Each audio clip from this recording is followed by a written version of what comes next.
नमस्कार. आता उन्हाळ्याच्या सुट्ट्या लागलेल्या आहेत आणि मुलं दिवसभर घरी असतात आणि काही ना काही खाऊ हे मागतच असतात. तर अशा वेळेस बाहेरचे पॅकेटचे काही खाऊ देण्यापेक्षा आज आपण इथे काही मिनिटात तयार होणाऱ्या बिना भाजणीच्या चकलीचे 2 प्रकार पाहणार आहोत.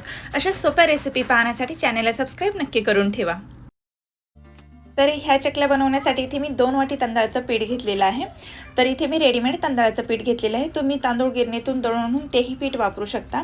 त्यानंतर हे आपल्याला तांदळाचं पीठ व्यवस्थित असं चाळणीने चाळून घ्यायचं आहे.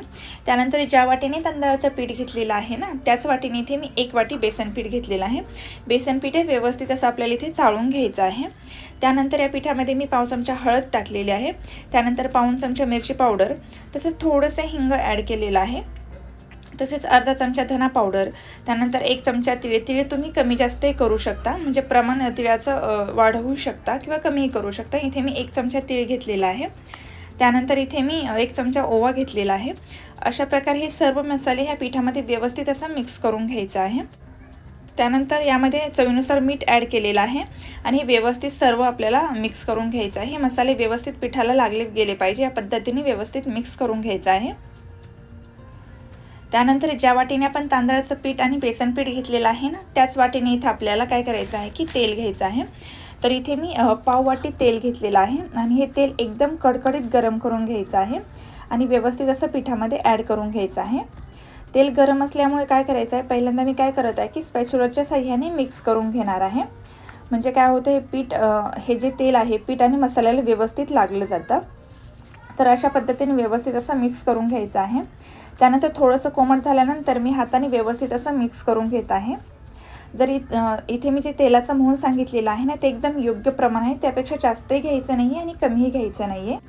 तर इथे व्हिडिओत दाखवल्याप्रमाणे अशा प्रकारे पिठाचा गोळा तयार होत आहे. म्हणजेच काय झालेलं आहे की आपल्या तेलाचं जे मोहन आहे ते एकदम परफेक्ट झालेलं आहे. त्यानंतर इथे आपल्याला थोडंसं कोमट पाणी करून घ्यायचं आहे आणि थोडं पाणी ॲड करून व्यवस्थित असं आपल्याला हे पीठ मळून घ्यायचं आहे. एकदम घट्टसर असा गोळा तयार करायचा आहे आणि आपण जे पाणी वापरणार आहोत ना, ते थोडं करून वापरणार आहोत. म्हणजे काय होतं की पीठ पातळ होण्याची शक्यताच राहत नाही आहे. तर इथे एक महत्त्वाचं लक्षात ठेवायचं आहे की पीठ आपल्याला हे घट्टसरच मळायचं आहे. म्हणजे काय होतं, चकलीला जे काटे येतात ना, ते एकदम छान येतात. तर अशा प्रकारे व्हिडिओत दाखवल्याप्रमाणे व्यवस्थित असं इथे पीठ मी मळून घेतलेलं आहे आणि एकदम घट्टसर असा गोळा इथे तयार झालेला आहे. हे पीठ तुम्ही मुरण्यासाठी ठेवू शकता 10 मिनिट किंवा लगेचही चकल्या बनवू शकता. तर माझ्याकडे अशा प्रकारे चकलीचा सोऱ्या आहे. तर इथे मी स्टार डिझाईनची जी थाळी आहे ती चकली तयार करण्यासाठी वापरणार आहे. त्यानंतर या पिठातून अशा प्रकारे मी पिठाचा एक गोळा तयार करून घेतलेला आहे आणि पुन्हा पीठ एकदा व्यवस्थित असं मी मळून घेणार आहे. म्हणजे जेव्हा आपण चकली तयार करतो तर एकदम व्यवस्थित अशी चकली तयार होते. कुठेही चकली तयार करत असताना चकलीची तार तुटत नाही आहे. तर व्हिडिओत दाखवल्याप्रमाणे पीठ सोऱ्यामध्ये भरून घ्यायचं आहे आणि जी थाळी आपण घेतलेली आहे ती व्यवस्थित अशी ह्या सोऱ्याला लावून घ्यायची आहे आणि इथे मी चकली तयार करून घेणार आहे. तर चकली बनवत असताना इथे सर्वात महत्त्वाची टीप म्हणजे ज्यावेळेस आपण चकली तयार करतो ना, त्यावेळेस जो पहिला वेढा असतो तो एकदम गोल घ्यायचा आहे. म्हणजे काय होतं, ज्यावेळेस आपण चकली तयार करतो त्यावेळेस ती चकली एकदम गोल गरगरीत तयार होते. त्यानंतर इथे दुसरी टीप म्हणजे आपण जे वेढे घेतो ते एकदम जवळून घ्यायचे आहेत. जर हे वेढे घेताना आपण अंतर ठेवले तर काय होतं की आपण ज्यावेळेस चकली तेलामध्ये सोडू त्यावेळेस ती चकली तेलामध्ये सुटू शकते. त्यामुळे जे वेढे घेतो ते एकदम जवळून घ्यायचे आहेत. तसेच ज्यावेळेस आपण चकली तयार करतो तेव्हा साचा एकदम वरती उचलायचा नाही आहे. नाहीतर काय होतं की आपण जी चकली तयार करणार आहोत त्याची चकली तयार करत असताना चकलीची तार तुटू शकते. तसेच चकली तयार करून झाल्यानंतर चकलीचं जे शेवटचं टोक आहे ते जॉईन करून घ्यायचं आहे आणि जे पहिलं टोक आहे तेही व्यवस्थित जॉईन करून घ्यायचं आहे. म्हणजे चकलीचा आकार आहे तसाच राहतो आणि चकली तेलामध्ये सुटत नाही आहे. तर अशा प्रकारे इथे मी सर्व चकल्या तयार करून घेतलेल्या आहेत. चकल्या बनवून झाल्यानंतर इथे आपल्याला चकल्या तळून घ्यायच्या आहेत. तर त्यासाठी इथे मी तेल गरम करून घेतलेलं आहे आणि या तेलामध्ये काय केलेलं आहे की पिठाचा असा गोळा टाकलेला आहे आणि पिठाचा गोळा वरती येतोय पण करपत नाही आहे. म्हणजे काय झालेलं आहे, इथे आपलं मध्यम स्वरूपाचं तेल चकली तळण्यासाठी तयार झालेलं आहे. तर यात व्हिडिओत दाखवल्याप्रमाणे इथे मी चकल्या टाकून घेत आहे. तर इथे पाहू शकते चकलीला अशा बुडबुड्या आलेल्या आहेत. तर इथे लगेचच आपल्याला ह्या चकल्यांना झाऱ्या लावायचा नाही आहे. साधारणतः 1 मिनिटानंतर या चकलीला झाऱ्या लावायचा आहे आणि त्या पलटी करून घ्यायच्या आहेत. साधारणतः 3 ते 4 मिनिट ह्या चकल्या आपल्याला मध्यम आचेवर तळून घ्यायच्या आहेत. तर इथे पाहू शकता चकल्यांच्यावर ज्या बुडबुडे आलेले आहेत त्या एकदम कमी झालेल्या आहेत. म्हणजेच काय झालं आहे की आपली चकली इथे व्यवस्थित अशी तळली गेलेली आहे। तर इथे मी सर्व चकल्या तळून घेतलेल्या आहेत।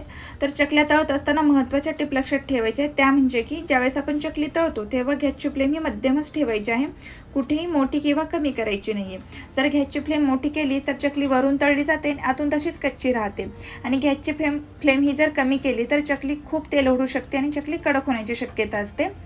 त्यानंतर इथे अजून एक महत्त्वाची टिप म्हणजे की चकल्या तळत असताना आपल्याला पेशन्सची खूप गरज असते, कारण आपण जर घाई केली तर चकल्या आतून कच्च्या राहतात किंवा करपल्या जातात, किंवा चकल्या खूप तेल ओढू शकतात आणि ऑइली होऊ शकतात। त्यामुळे सांगितलेल्या पद्धतीने जर तुम्ही पेशन्सली चकल्या केल्या तर तुमच्याही चकल्या एकदम व्यवस्थित अशा तयार होतील।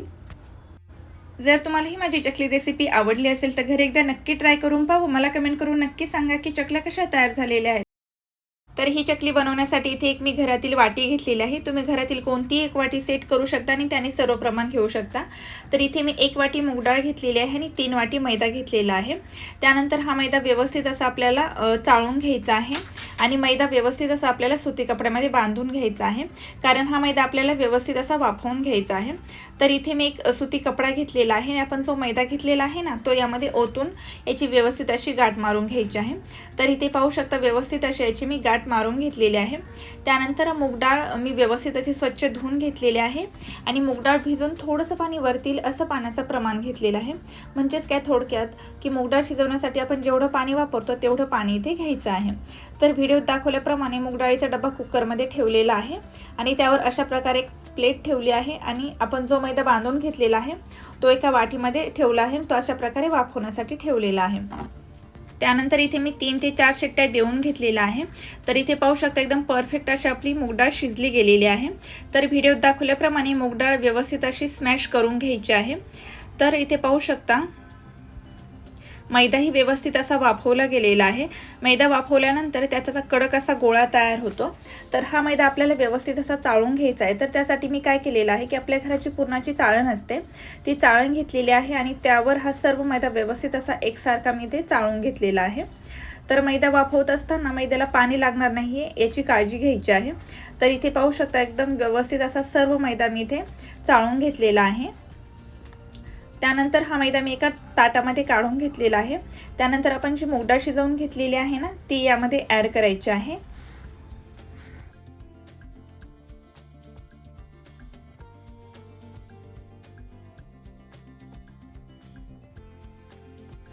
मूग डाळ ॲड केल्यानंतर 1 चमचा यामध्ये मी ओवा ॲड केलेला आहे।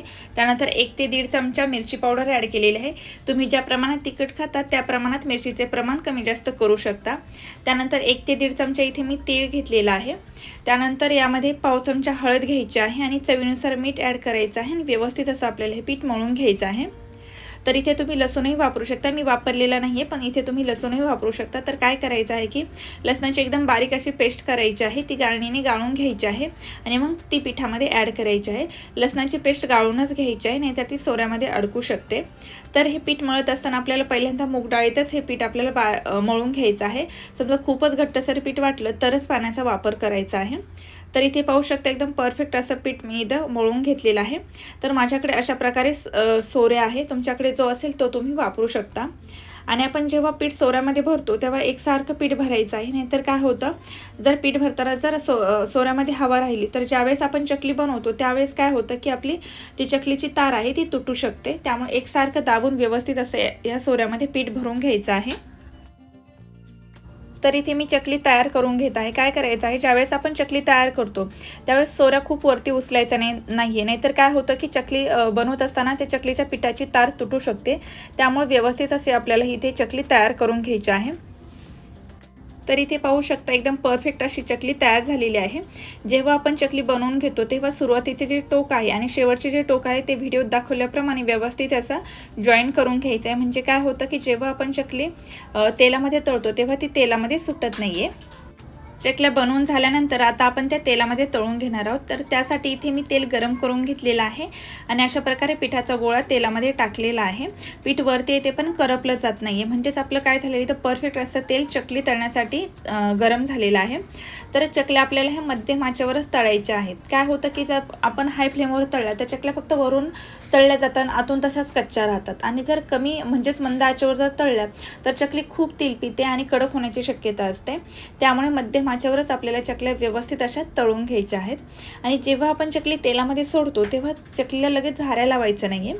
साधारणतः 1 मिनिटानंतर झाऱ्या लावायचं आहे आणि चकली पलटी करून घ्यायची आहे. काय होतं, आपण लगेच झाऱ्या लावला तर चकली तेलामध्ये सुटू शकते. त्यामुळे साधारणतः 1 मिनिटानंतर झाऱ्या लावून चकली पलटी करून घ्यायची आहे. आणि 2 ते 3 मिनिट व्यवस्थित मंद आचेवर आपल्याला चकल्या तळून घ्यायच्या आहेत.